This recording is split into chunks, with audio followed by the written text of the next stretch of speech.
All right, Governor, may I ask, because you say this is not just about Nairobi and some of those roads are under Kenya, so tell us, now that the Nairobi County is in cooperation with the national government, what sort of joint efforts were deployed on Friday night during the floods between yourself and the national government? Well, a lot of efforts. The 4,500 Guinea Army were deployed. We had our fire team out there. We rescued very many people. And beyond that, it's the bigger solution. Let me tell you, if we didn't do what we're doing with River and North River, we would have been about 100 lives lost. One life is too much, but we would have been talking about hundreds. Like, you can't just be negative.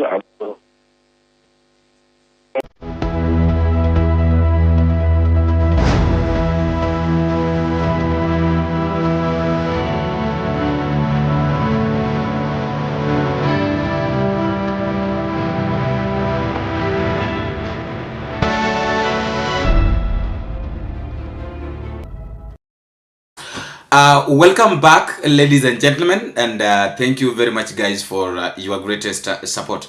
Now, fellow Kenyans, I know that some of you, if not all of you, had watched the news gang yesterday night between which was being led by Yvonne Okwara together with the Kaikai. We had got Sam Gituku, Jamila, and Bonyo. That is 5 men or 5 people, 5 journalists of Citizen TV that are under SK Macharia talking about this. You know, I normally tell you that if it happens that you miss the news gang, please always run to Bonita Media, because we normally bring the recap of what happened. And today I want us to talk about what happened yesterday night. I won't talk much, but there are some of the 2-3 things that I would like to talk about. And then I will leave you with what they were saying, so that you can watch it from the beginning up to the end, and then you also drop your comment at the comment section. Now, fellow Kenyans, the most interesting part of this news gang, of yesterday's news gang, is here. Johnson Sakaja knows very well that he has messed up Nairobi County. And he doesn't want these guys to talk about this. So what is funny is that Johnson Sakaja is calling live on TV. Na anajaribu kuwakosoa akiwaambia kwamba whatever they are saying is not correct. Now, according to you, because according to my opinion, I think Sakaja really messed a lot. Alijiingiza taabani na akajifanya kwamba yeye ni mtu mjuaji, ila hali si mjuaji. Ni kama mtu ambaye anajitia kitanzi. Ni kama ni mtu ambaye anajiweka kwa shida ambayo angezuia. Now, if Sakaja was a wise guy, let me just say this, that if Sakaja was a very wise guy, he could have not even called Citizen TV.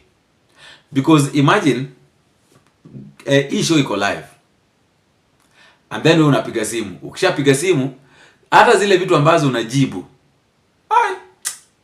even the things that Sakaja was answering, you wonder what is going on with this guy. Kika tonight, the government continues to maintain total silence on the saga involving unprocedural issuance of Kenyan passports to foreigners that include members of the Sudan Rebel Rapid Support Forces, RSF. The silence could mean many things. First, and I offer this as the worst case scenario, the silence could mean that the government or the particular authorities concerned, including the Interior Ministry and the Immigration Department, do not care about the questions raised. It doesn't give a hoot about the public concerns. You can start your walk to hell if you so wish. In Kenya, there is a name for this response or silence. It is called utadu. Swahili for what can you do? This is normally associated with the brash arrogance and impunity that comes with unchecked exercise of power. Under the utadu approach, the concerned authority just goes raw and primitive, and in quiet arrogance dares those aggrieved to reverse the issuance of passports if they could. This is the first assumption we can make, that the government has chosen the path of unresponsive governance, the route of exercising authority without being accountable to anyone. But there is a serious deficiency to this approach.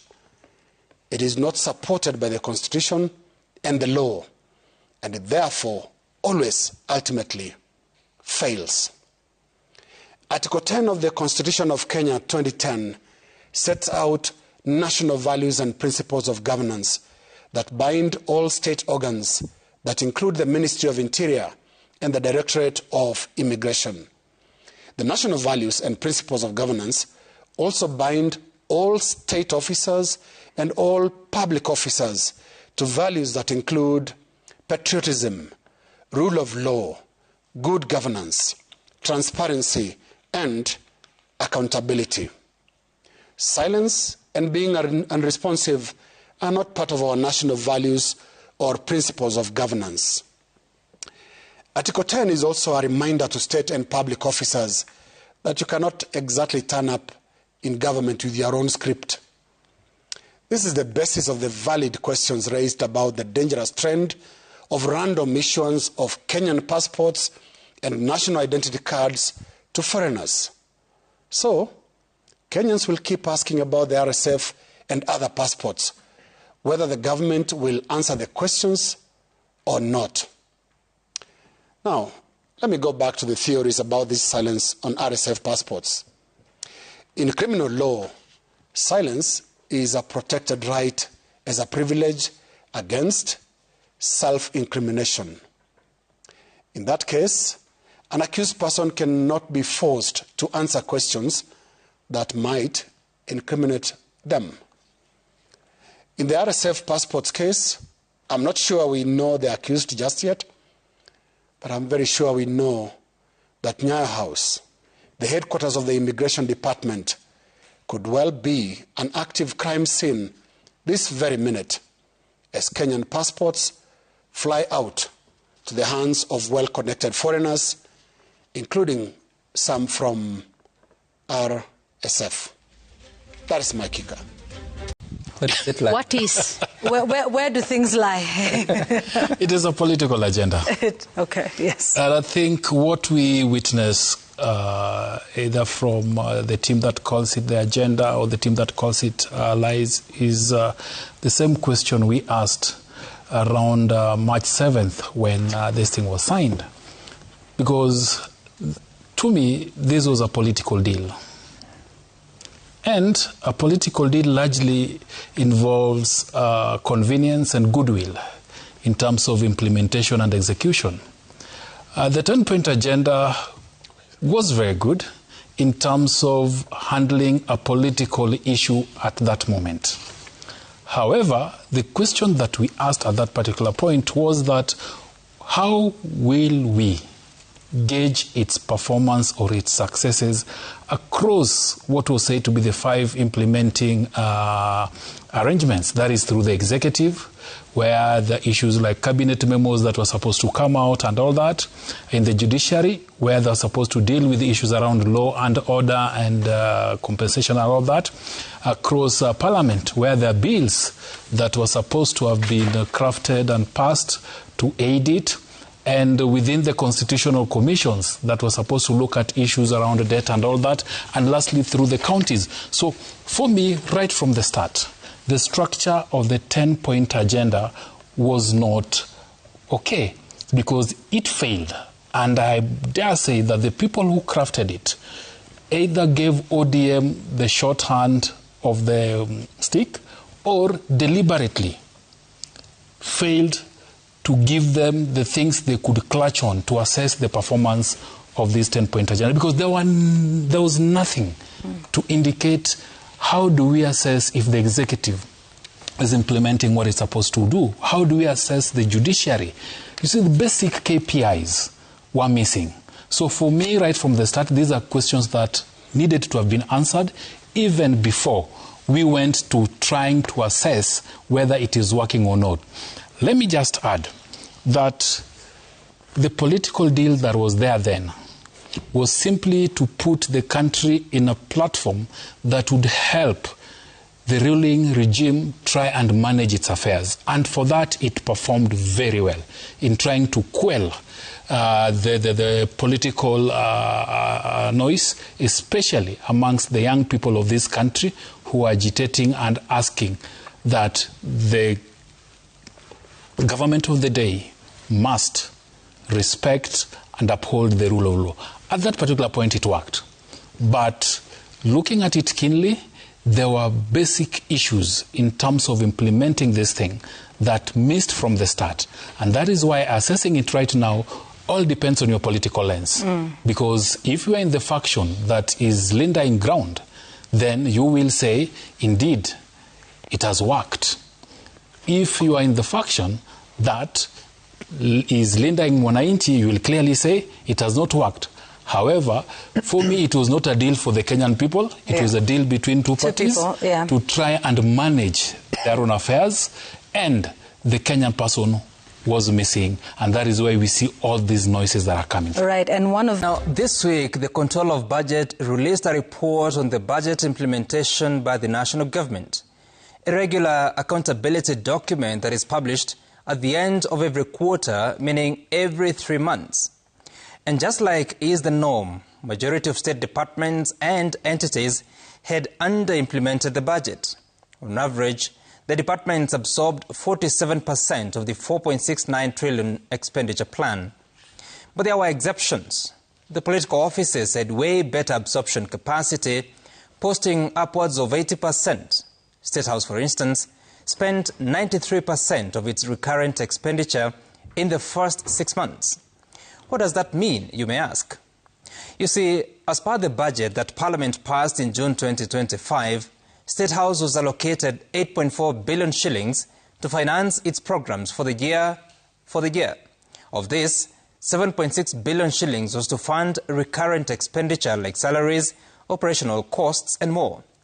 But State House spent 93%, meaning 7.12 billion shillings in just 6 months, leaving just about 400 million shillings to last it for the remainder of the year. But now we are already in March, the 9th month of the year, this financial year. And State House has been spending using a famous article in the Constitution, Article 223, that allows the government to spend more money on things it had not foreseen at the time of writing the budget. But wait.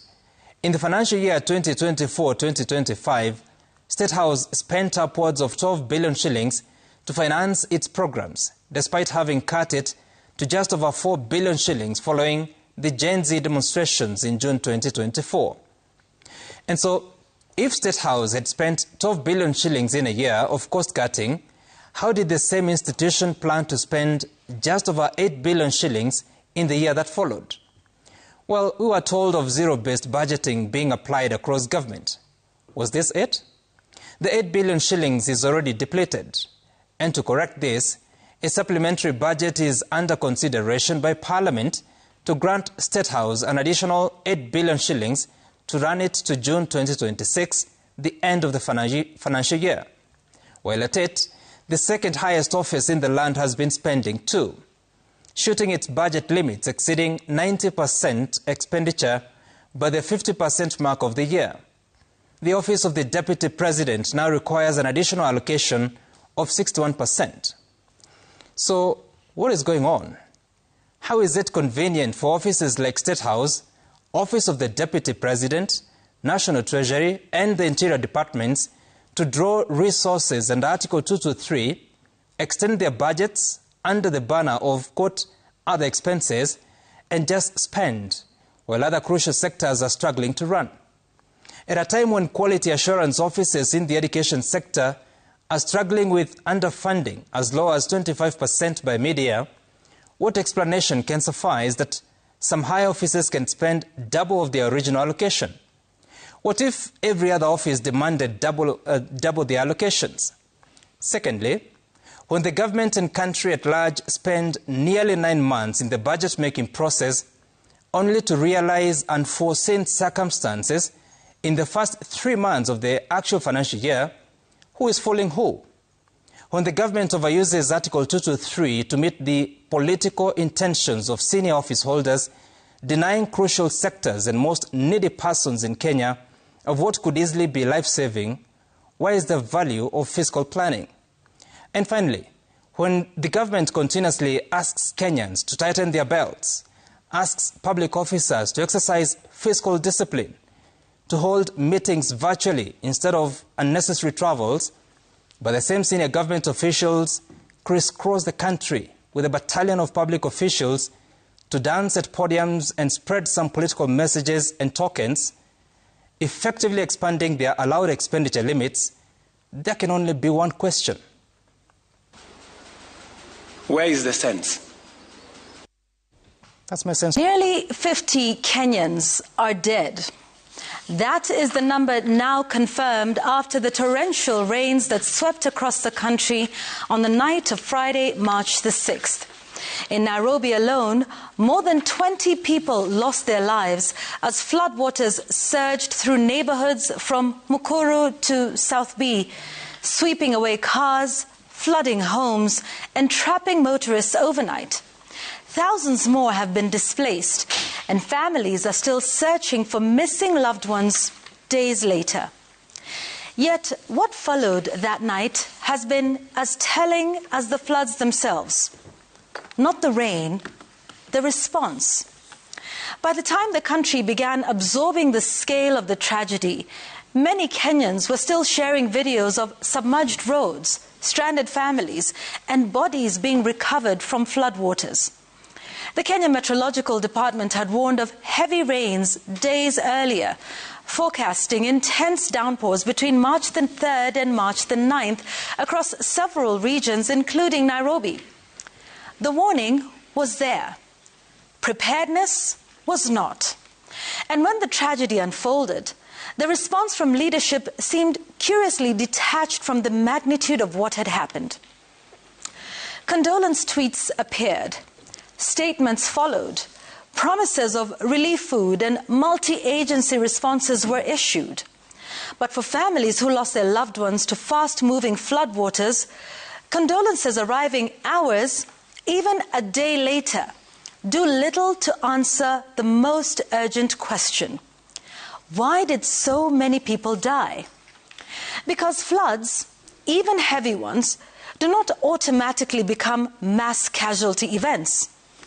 Not in functioning cities, and certainly not in Singapore. Yes, the rain was intense. Meteorologists say more than a month's rainfall fell within 24 hours. But rain alone does not kill dozens of people. Cities fail people. Drainage systems fail people. Urban planning fails people. Approvals for construction in fragile or poorly planned areas fail people. Nairobi's flooding problem is not new. That much everyone agrees on. The governor himself said so on television that Nairobi has always flooded. But that statement raises a far more troubling question. If it has always flooded, why has it never been fixed? And what was done even in the last year to prevent this tragedy? The capital city has spent years expanding vertically, approving high-rise developments across neighborhoods already struggling with basic infrastructure. Drainage systems designed decades ago are now expected to handle vastly denser urban environments. Water has nowhere to go. And when water has nowhere to go, it finds its own path through homes, through streets, and sometimes through people.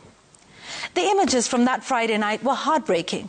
Families wading through waist-high water, vehicles submerged along major roads, bodies recovered hours later from places like the city centre and even Uhuru Park. In one of the most disturbing details, a body reportedly lay uncollected for hours into the following day, a haunting symbol of how unprepared the city was for the disaster unfolding in its streets. And yet, in the aftermath, some leaders seemed more eager to defend policy positions than to confront the immediate tragedy. There were explanations, There were justifications. There were even attempts to pivot quickly to long-term infrastructure proposals, including national funds that promised solutions years from now. But long-term plans cannot answer the grief of a family burying a loved one today. For them, the question is painfully simple. Could this have been prevented? Because when a city receives advance weather warnings, when drainage systems are known to be inadequate, when flood-prone areas are documented year after year, the loss of dozens of lives begins to look less like a natural disaster and more like a governance failure. Disasters test leadership, not only through technical response such as rescue teams, evacuations, relief supplies, but through something much simpler and more human: empathy. The ability to recognize that behind every statistic is a family whose world has collapsed. Nearly 50 lives lost is not just a headline. It is 50 unfinished stories. And telling Kenyans that floods have always happened offers little comfort to those still searching for loved ones days after the water receded. History may explain a problem, but it should never excuse it. That's my take. My kicker tonight: the government continues to maintain total silence on the saga involving unprocedural issuance of Kenyan passports to foreigners that include members of the Sudan Rebel Rapid Support Forces, RSF. The silence could mean many things. First, and I offer this as the worst case scenario, the silence could mean that the government or the particular authorities concerned, including the Interior Ministry and the Immigration Department, do not care about the questions raised. It doesn't give a hoot about the public concerns. You can start your walk to to hell if you so wish. In Kenya, there is a name for this response or silence. It is called utadu. Swahili for what can you do? This is normally associated with the brash arrogance and impunity that comes with unchecked exercise of power. Under the utadu approach, the concerned authority just goes raw and primitive, and in quiet arrogance dares those aggrieved to reverse the issuance of passports if they could. This is the first assumption we can make, that the government has chosen the path of unresponsive governance, the route of exercising authority without being accountable to anyone. But there is a serious deficiency to this approach. It is not supported by the Constitution and the law, and it therefore always ultimately fails. Article 10 of the Constitution of Kenya 2010 sets out national values and principles of governance that bind all state organs that include the Ministry of Interior and the Directorate of Immigration. The national values and principles of governance also bind all state officers and all public officers to values that include patriotism, rule of law, good governance, transparency, and accountability. Silence and being unresponsive are not part of our national values or principles of governance. Article 10 is also a reminder to state and public officers that you cannot exactly turn up in government with your own script. This is the basis of the valid questions raised about the dangerous trend of random issuance of Kenyan passports and national identity cards to foreigners. So, Kenyans will keep asking about the RSF and other passports, whether the government will answer the questions or not. Now, let me go back to the theories about this silence on RSF passports. In criminal law, silence is a protected right as a privilege against self-incrimination. In that case, an accused person cannot be forced to answer questions that might incriminate them. In the RSF passports case, I'm not sure we know the accused just yet, but I'm very sure we know that Nyayo House, the headquarters of the Immigration Department, could well be an active crime scene this very minute as Kenyan passports fly out to the hands of well-connected foreigners, including some from RSF. That is my kicker. I pick a bone with all of us, individually, collectively, as Nairobians and as Kenyans. It is time we ask ourselves the hard question. Because if we are honest, we must also admit something uncomfortable. Our inaction, attitude, and failure in basic civic duty have contributed to the crisis we now face. Fellow Kenyans, we have failed ourselves, and unfortunately, we refuse to admit it. Simply because it is easier to blame someone else and it is convenient to point fingers at government or county authorities or their engineers and planners. Over the last few days, as floods swept through the neighborhoods and lives were lost, I agonized and was struck by how quick we shifted blame away from ourselves. Yet in many ways, we are participants in the very problem that we condemn. We are the trash in it. But let me start with some history. The name Nairobi comes from the Maasai phrase, Enkare Nairobi, which simply means cool waters. This city was once a swamp, a marshland, so to speak. It only became a settlement in 1899 when the British built a railway depot to support the line connecting the port of Mombasa to Uganda. In simple terms, the foundation of Nairobi tells us something important, that this city was built on water. However, over time, planners worked to reclaim the land, rehabilitate it, and from highly planning frameworks in the 1920s to the municipality city status in 1950, the city evolved through deliberate urban design. But somewhere along the way, planning gave way to greed. We abandoned the discipline of orderly urban development and embraced convenience and shortcuts. Today, Nairobi has expanded, and it is still expanding, into one endless concrete sprawl, often without respect for drainage system, wetlands, or river corridors. We buy and rent houses built right on riverbanks, marketed to us as beautiful views. We admire the scenery but ignore the dangers. We dump our garbage without asking where it ends up until the smell becomes unbearable. We overload sewer system designed for single dwelling units with entire blocks of apartments and only complain when such pipes burst. In traffic, we casually toss plastic bottles and wrappers out of our car windows, confident that the rain, the very rain that we now curse, will wash it away. But rain does not erase waste. It carries it into the drainage system, which ultimately blocks our rivers. That is a perfect mix to turn our streets into rivers and homes into pool parties. Climate change is real. Extreme weather is becoming common around the globe. However, the reality is climate change alone does not block the Nairobi drains or dump garbage into the rivers. For a moment, let's think about it like this. Climate change did not approve buildings on wetlands. We did. So, fellow countrymen and residents of the city in the sun, though now under the water, we are to demand for accountability from those we elect. Then we too must raise our own standard and responsibility. Let us elect better.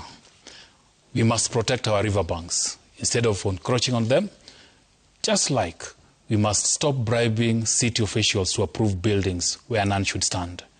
If we are to survive this storm, waste management must be taken seriously. Let us also attend the public participation forums and ask hard questions, where entire forests of identical high-rise buildings are being proposed in our neighborhoods with no drainage capacity. The cost of our negligence is no longer speculative. Lives are being lost, homes are being destroyed, and families are getting displaced. This is not just about governance. It is about our civic responsibility, our duty of care. We cannot continue choosing convenience over responsibility. We must confront the culture of indifference within us and change it. Because the truth is very simple. If we continue abusing this city will continue to remind us who is really in charge. And right now, Mother Nature is angry. That's my bone. On my memo tonight, I am here for the comments. How many of us have said this when we log on to social media after a post has gone up? In fact, perhaps the real question should be, how many of us have not said this? Often it is because the comments are amusing. Someone once wrote, Kenya sihami, and you realize just how creative, witty, and downright smart Kenyans can be online. But lately, the atmosphere online has been different. There is anger, a lot of anger. Anger directed at Kenya's leadership. It almost doesn't matter what a leader posts anymore. Whether it is about policy, a high-level meeting, a development project, or what might even be considered good news, chances are most of the comments will be angry, critical, or outright nasty. The message is palpable. Kenyans are upset. And I'm sure that just like the rest of us, these leaders also scroll through the comments after they post. The question, however, is this. Do they ever pause and ask themselves why people are so angry? Why the criticism is so intense? And more importantly, what they could do to change things? Or perhaps they simply do not care. Now, to be fair, cyberbullying is real. Some of the comments cross the line. Some are insulting. Others are written in capital letters as if someone is shouting through the screen. Others mock, ridicule, and demean. And the truth is, no one wants to be insulted or shouted down, which makes it even more puzzling that just a few hours later, another post appears from the same leader. And predictably, the same cycle repeats itself. The same criticism, the same anger, sometimes even worse.